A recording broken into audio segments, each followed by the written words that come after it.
This is one of my Huglekulturs. What I want to talk to you about is the two weeds that are growing here. One is chickweed and the other one is hen-bit. This here is hen-bit. I'll talk to you about that later on. But the one that I really would like to talk to you about is the chickweed. The chickweed has numerous vitamins, minerals. It does a whole lot of things that God has given to help nurture the body. I highly recommend that you look on the web and do your research on this amazing weed that we just take for granted. It is edible.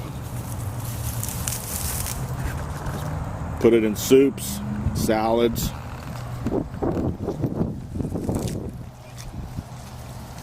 Eat it raw. Sweet.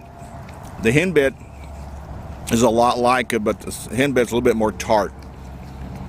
This has got a very delicate flavor. Have a good day.